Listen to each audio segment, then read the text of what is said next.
बिस्मिल्लाहिर्रहमानिर्रहीम। अस्सलाम वालेकुम। क्रॉस टॉक के साथ मैं हूं जजान डार। आज हम अपने इस प्रोग्राम में दो इशू पर बात करेंगे। सबसे पहले इस्लामाबाद हाई कोर्ट ने डीसी इस्लामाबाद को गिरफ्तार करने का हुक्म क्यों दिया। फिर उसके बाद लाहौर में कुछ दिन पहले एक टीपू ट्रक्का वाला का बेटा कत्ल हुआ, उस पर बहस करेंगे। तो चलते हैं, हम सबसे पहले इस्लामाबाद चलते हैं। वहाँ की खबरें बड़ी गर्म हैं। दो घर के जो पहलवान हैं वो आपस में लड़ पड़े हैं। वो कौन कौन हैं उनके मतलब हम आपको बताते हैं। आज इस्लामाबाद हाई कोर्ट में एक बड़े अहम केस की समाअत थी। वो समाअत जो सी थी पीटीआई के शहरियार अफरीदी तौहीनी अदालत की। आज वहाँ पर समाअत थी तो डीसी इस्लामाबाद को वहाँ पर तलब किया गया था। तो डीसी इस्लामाबाद जो से हैं उन्होंने 19 कल और आज 20 फरवरी को इत्तशना की दरख्वास्त दी थी, लेकिन हाई कोर्ट ने उस दरख्वास्त को मुस्तरद कर दिया। उन्होंने कहा कि डीसी इस्लामाबाद हर सूरत यहाँ पर आज आएंगे, लेकिन डीसी इस्लामाबाद ने जस्टिस बाबर सत्तार की बात को दाएं बाएं कर दिया और वो अदालत में ना आए। अब जस्टिस बाबर सत्तार जो से हैं उन्होंने कहा कि मैं अपना फैसला क्यों ना लिखूं, आज क्यों ना इस्लामाबाद के डीसी को गिरफ्तार करने का हुक्म जारी किया जाए। तो जब जस्टिस बाबर सत्तार ने अपना हुक्म लिखना शुरू किया तो उन्होंने कहा कि डीसी इस्लामाबाद को कल तक सुबह 9 बजे गिरफ्तार करके हर सूरत अदालत में पेश किया जाए। उन्होंने साथ अपने ऑर्डर्स में लिखा कि मैं तमाम सूबों के आईजीज को हुक्म देता हूँ डीसी इस्लामाबाद अरफान मेमन जहाँ भी हो इनको गिरफ्तार करके पेश किया जाए। फिर उसके साथ साथ उन्होंने डीजी पासपोर्ट और सेक्रेटरी दाखिला को खत भी लिखा है कि डीसी इस्लामाबाद अरफान मेमन को जौन सा है उसका नाम ईसीएल में फ़ौरन डालने का हुक्म जारी किया। फिर उसके बाद जौन सा है उन्होंने डीजी एफआईए को भी हकमात जारी किए हैं कि बॉर्डर क्रॉसिंग और पोर्ट के ऊपर उसके बाद फिर जो सा है बाहर जाने के लिए एयरपोर्ट्स के ऊपर डीसी इस्लामाबाद को नहीं जाने दिया जाएगा। इनको गिरफ्तार कर अदालत में पेश करने का हुक्म जारी किया गया है। तो जस्टिस बाबर सत्तार ने कहा कि डीसी इस्लामाबाद कानून में रुकावट पैदा कर रहा है, क्यों नहीं पेश हो रहे। तो जस्टिस बाबर साहब ने कहा कि अगर कल 9 बजे तक बाबर सत्तार को डीसी इस्लामाबाद को गिरफ्तार ना किया गया तो इससे सख्त भी हकामात जारी किए जा सकते हैं। तो अब देखना ये है कि कानून यहाँ पर मैंने पहले कहा था कि हमारे कानून की कोई यहाँ पर पासदारी नहीं करता। अब डीसी इस्लामाबाद देख लें आप, उन्होंने कितनी पासदारी की है इस कानून की। वो हालांकि उनको चाहिए था कि वो जस्टिस के पास जाते, उनकी बात सुनते, लेकिन वो भी अपनी नापरस्ती में रहे। और लेकिन जस्टिस जो से हैं और जारी बात है उन्होंने अपना फैसला तो लिखना था क्योंकि उनकी अदालत में जाना था। अब तक की इत्तला के मुताबिक दोनों तरफ से जो सा है कोई हाथर कोई ऐसी जो सी है वो बात नज़र नहीं आ रही। अब देखना यह है कि क्या कानून नाफिज करने वाले इदारे जो से हैं वो कल अदालत में पेश करने में डीसी साहब को पेश करने में क्या उनकी मदद करते हैं। देखा जाए तो पाकिस्तान में जो सा है कानून के हकामात को हवा में उड़ा दिया जाता है, कोई अमल दरामद नहीं करता। नीचे से लेकर हर ऊपर वाला बंदा जो सा है वो अफसरशाही की ज़िंदगी गुजारना चाहता है। तो यहाँ पर कानून ऐसे हरकत में कैसे आएगा। सब जो से हैं अपने आप को कानून से बालातर समझते हैं, मैं समझता हूँ कि 76 साल तारीख के अंदर अभी तक तो कानून नाम की कोई चीज़ देखी नहीं गई पाकिस्तान में। अगर कानून होता तो आज डीसी इस्लामाबाद जस्टिस बाबर सत्तार साहब की अदालत में बैठा होता और वहां अपने आप को पेश करता, सफाई देता, लेकिन नहीं हुआ। यहां पर आपने देखा होगा कि हम जब मुल्क से बाहर जाते हैं तो फौरन कानून पर अमल दरामद करते हैं। जब पाकिस्तान आते हैं वापस तो हम अपने हकामात को उड़ा देते हैं, कानून को हवा में धज्जियां उड़ा देते हैं उसकी। हम पाकिस्तान में जो लॉ एंड ऑर्डर की पोजीशन देखने वाले हैं, कानून जो बनाने वाले हैं, वो भी सोचते होंगे कि हम कानून की किताबें लिख लिख के थक गए हैं, लेकिन उसके ऊपर अमल दरामद बिल्कुल नहीं हो पा रहा। हर बंदा जो उनसे है वो शॉर्टकट के रास्ते में है। हमें सोचना चाहिए। अब नहीं सोचेंगे तो कब सोचेंगे? हर बंदा नापरस्ती में डूबा हुआ है। तो अगर आज हम अपने इन दारों के बारे में नहीं सोचेंगे तो हम तरक्की नहीं करेंगे, बल्कि हम पीछे जाते जाते जाएंगे। अब ये वक्त है आपके पास, हर दायरे के अंदर, हर दायरे के अंदर जहां भी चले जाए, आपको कानून नाम की, यकीन माने, कोई चीज नजर नहीं आएगी। कोई डिसिप्लिन नाम की कोई चीज नजर आएगी नहीं। तो हमें इसके बारे में सोचना होगा। ये हमारा मुल्क है। अगर हम नहीं सोचेंगे तो फिर कौन सोचेगा? खुदारा पाकिस्तान पर रहम करे,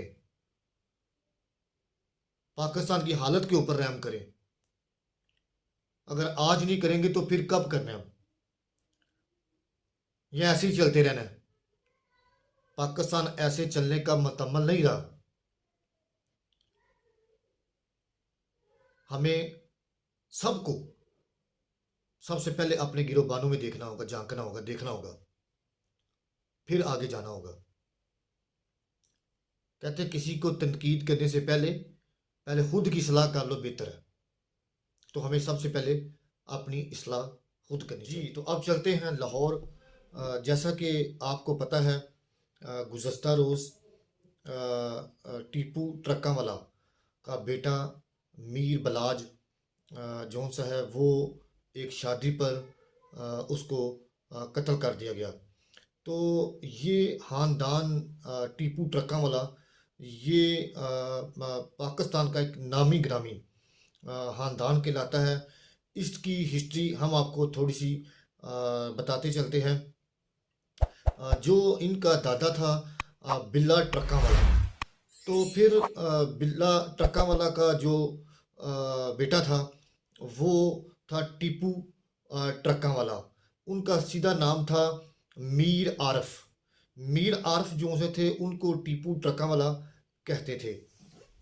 फिर उसके बाद हम आपको ये बताते हैं कि ये दुश्मनी जौन सी है नस्ल दर नस्ल चलती आ रही है और कई दहाइयों पर ये दुश्मनी मुहित है। ये तकरीबन दुश्मनी जौन सी है 32 साल हो गए हैं इस दुश्मनी को। तो अभी तक ये चलती आ रही है। फिर उसके बाद हम आपको बताते हैं कि इनके जो दादा थे बिल्ला ट्रकावाला, उनको 1994 में कत्ल कर दिया गया लाहौर में। तो जो लाहौर था वो पूरा स्वा ग्राउंड में शामिल हो चुका था। वहाँ पर एक खौफ की फ़ज़ा पैदा हो चुकी थी। फिर उसके बाद ये दुश्मनी आस्ता आस्ता आस्ता चलती रही और ये दुश्मनी जौन सी है उसके बाद ये जो उसका खलीफा मुकर्रर किया गया उन्होंने अपने ख़ानदान में, तो वो मीर आरफ टीपू ट्रकावाला को मुकर्रर किया।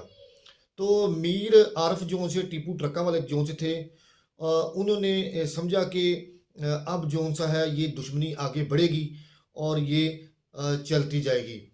तो जो टीपू ट्रकावाले टीपू ट्रक्का वाला था, मीर आरफ, उन्होंने इस दुश्मनी को बड़ा रोकने की कोशिश की, लेकिन दुश्मनों की तरफ से जो सा है वो वार पे वार चलते जा रहे थे। फिर उसके बाद हम आपको ये बताते हैं कि जो मीर आरफ टीपू पहलवान हैं, वो एक बड़े ख़ानदान से तल्लक़ रखते थे, और उनका जो ननिहाल था, फैमिली बैकग्राउंड, वो भी पहलवानों का गढ़ समझा जाता था, और उनकी शादी भी पहलवानों में हुई थी। तो अब ये देखना है कि मीर आरफ कश्मीरी फैमिली से तल्लक़ रखते थे। फिर उसके बाद जो मीर आरफ थे, उसके ननिहाल में मशहूर जो पहलवान थे नबी बख्श थे। फिर उसके बाद टीपू ट्रक्का वाला के दो मामू थे, खालिद उर्फ भैया पहलवान, उसके बाद सुल्तान पहलवान। ये ख़ानदानों के बुज़ुर्गों में अब शुमार होते हैं।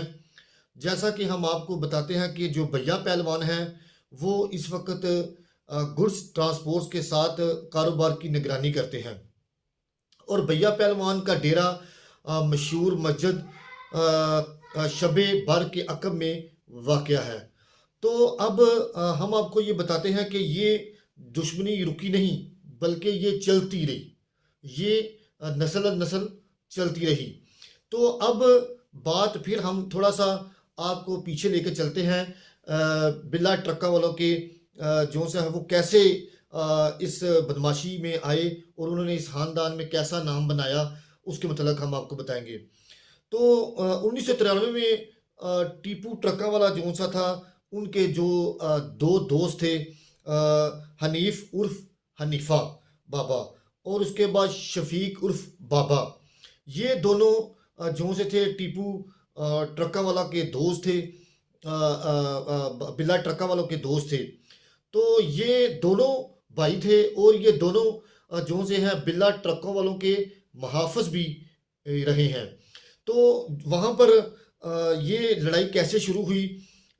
बिल्ला ट्रक्का वाला वहाँ पर अपने इन दो दोस्तों के दरमियान मौजूद थे। वहाँ पर एक तीसरा इश्तियारी भी वहाँ पर बैठा हुआ था। तो दोनों जो भाई थे, उनका एक दोस्त था हनीफा उर्फ बाबा, और शफीक उर्फ बाबा, इनका दोस्त था शाह नामी इश्तियारी। इसको थप्पड़ मार दिया टीपू ट्रक्का वालों ने। अब वो दोनों भाई कहते थे कि टीपू ट्रक्का वाला मेरे दोस्त से माफ़ी मांगी। तो बिल्ला ट्रक्का वाले ने कहा कि मेरा बेटा कभी माफ़ी नहीं मांगेगा।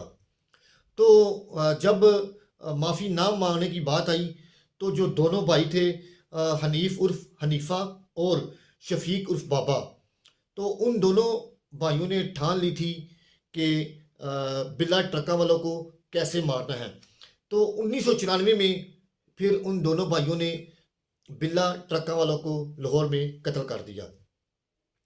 तो इसके बाद फिर हमको बताते हैं कि ये जो दुश्मनी है, ये फिर बीच में रुकी भी रही, लेकिन दूसरी जो दुश्मन पार्टी थी वो वार करने बार बार आती तो रही, लेकिन अपने गार्ड्स और मुहाफ़िज़ों की वजह से महफूज रहते रहे। तो अब उसके बाद जो सा था क्या कहते हैं टीपू ट्रक्का वाला, वो अपनी फैमिली को लेके दुबई मुंतकिल हो चुके थे। उन्होंने कहा कि पीछे से अगर ये खून खराबा हुआ तो हमारी फैमिली का कोई रुकन नहीं बचेगा, तो वो दुबई शिफ्ट हो गया अपनी फैमिली के साथ। तो बिल्ला ट्रक्का वाला काफ़ी अरसे के बाद दुबई से जब वापस आए 2010 में, तो लाहौर एयरपोर्ट के अंदर उनको जब वो बाहर निकले तो वहाँ पर अंधाधुंध उन पर फायरिंग कर दी गई। तो उस फायरिंग के नतीजे में जो सा है टीपू ट्रक्का वाला यानी कि आरफ मीर, वो शदीद ज़ख्मी हो गए। उनको लाहौर हॉस्पिटल ले जाया गया। दो के बाद वो अपनी जान की बाजी हार गए। तो वहाँ पर भी एक खौफ की फ़ज़ा पैदा होने लगी कि ये ख़ानदान जो सा है लाहौर का सबसे बड़ा ख़ानदान कहलाता था, और वहाँ पर जो बड़े बड़े बदमाश थे वो भी इनके साया काम करते थे और इनके साया रहते थे। तो जो आरफ मीर हैं वो तो फोत हो गए, कत्ल हो गए। फिर उसके बाद जौन सा है उनके बेटे जौन से हैं बेलाज मीर, वो अभी छोटे थे, तो उन्होंने कोई ऐसा कदम ना उठाया, वो दुबई मुंतकिल हो गए। तो अब फिर हम थोड़ा सा आपको पीछे लेके चलते हैं। ट्रक्का वाला फैमिली जो सी है वो इस वक्त पाकिस्तान की एक अंडर 1 डॉन की हैसियत रखती है। तो इस फैमिली का हमेशा जो मुकाबला रहा है वो ख्वाजा फैमिली यानी कि गोगी भट्ट और तैफी भट्ट इनके साथ रहा है। तो अब लाहौर के अंदर बड़े बड़े डॉन गुजरे हैं।